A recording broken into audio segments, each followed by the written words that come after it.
What is up with Mahindra and their coupe-like SUV, or should I say, the XUV? Codenamed the W620, it was first showcased on the 2016 Auto Expo and was based on the 2015 XUV 500. Heavily influenced by the car, it carried all the right points: the flared wheel arches, the cheetah-like stance, adding the LED headlamps and the sloping roof. It just looked stunning, along with those suicide pillarless doors.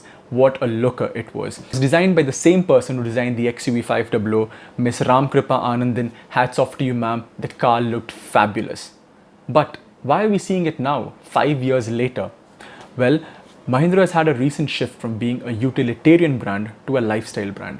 And I don't think the timing could have been any much better, especially with the hype that Thar has created. Thar has just widened the market for Mahindra and made it accessible for so many people. Mahindra has created a niche market for itself, but it is well aware of the fact that the hype created by the Thar cannot be long-lived. Down the line, about a year or two later, it is going to reduce. Now that is where the Aero is focused at. It is due for launch about 2 years from now. So Mahindra wants us to be hooked on their products.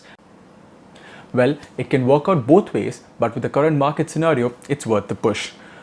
Well, we already know that it's going to get a tuned version of the diesel M-Hawk engine with 4 driving modes: street, racing, sports and off-road. And here's the thing, this diesel engine is going to be tuned for about 200 bhp. Now, if this really makes into the car, it could be the fastest Mahindra car ever. And also, we are expecting it to get the M-Stallion engine, which debuted in the petrol Thar. So a petrol version and a diesel version. And please, Mahindra, give it the all-wheel drive system. Now, if you live in India and let's say you want a coupe SUV, the cheapest option you have in the market right now is the BMW X4 X20D M Sport X-Drive. That's a mouthful. It's priced about 62 lakh rupees ex-showroom and it is quite expensive. Now, where does the XUV Aero come in the price point? Well, the reasonable area to be priced, according to us, would be somewhere above the Mahindra Thar and below the upcoming Mahindra XUV 700. So somewhere between 18 to 25 lakh rupees ex-showroom should be the sweet spot.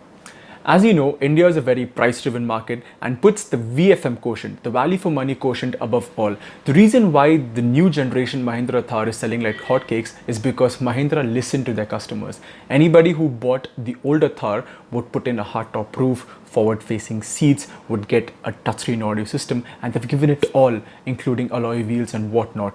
So, just like what the Skoda Octavia VRS did to the BMW 330i, it annihilated it. It gave the performance of a 50 lakh car at a price range of a 30-35 lakh rupees with unlimited tuner capacity. So if the XUV Aero is priced correctly, then it can surely shake up the market and even bring down buyers from a tier above. But coming back to our question, why now? Why after 5 years? Well, just before the lockdown, Mr. Pratap Bose, the head of design for Tata, had resigned his job. The man responsible for reviving the brand and changing the entire portfolio, giving us some safe and fun cars from Tata. Fun. The Tiago JTP, the Nexon, the Safari, and also showcasing the legendary Sierra concept in the recent Auto Expo, has quit Tata and is all set to join Mahindra in the newly formed MADE, Mahindra Advanced Design Europe. Now, this man is a specialist in bringing conceptual designs to production. Normally, when a car is in its concept phase, it loses a lot of characters and a lot of features when it's brought down to production, mainly because of engineering restrictions, design restrictions, safety restrictions, and whatnot.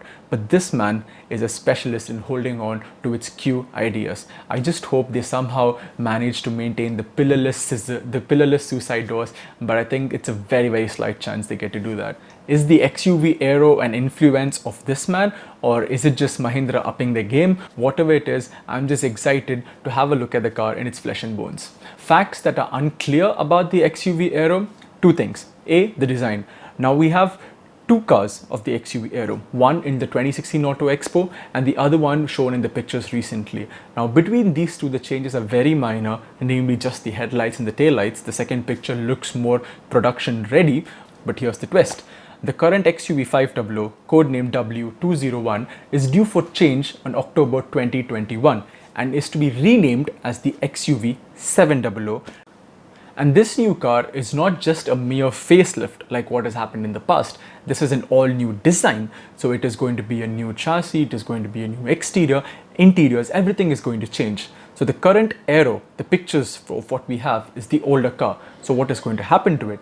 Is it going to have the facelift of the new car in the upcoming years, or will it stick to the older car is pretty unclear. And the second fact is the name of the car. Mahindra has recently trademarked a bunch of names for the XUV moniker, namely the XUV 100, 400, 700 and 900. Now this is where it gets confusing, bear with me. The current generation XUV 500 is to be named the XUV 700 in October. And the car which I'm calling XUV Aero, the concept car, there are already talks that it's going to be named the XUV 900. Now if it is named XUV 900, will it be priced above the upcoming 700? So does it push the car's price to around 30-35 lakh rupees, which puts it under the market of the Fortuner and the Endeavour? Now in that market, Fortuner is king. And like I told you before, India is a very price conscious market. And if this car is to be named the XUV 900, what happens to the already existing Mahindra Alturas G4 SUV? Now there are also pictures of that facelift car. Will it be axed off or will it be called something else? I mean, this car is already called the Aero, so it has the O in the name. Now, fun fact here, Mahindra believes that the success of the Bolero and Scorpio was due to a lucky charm, the O in the ending. From there onwards, all its cars have ended in O. That is why it's not the XUV 500, but it's the XUV 500.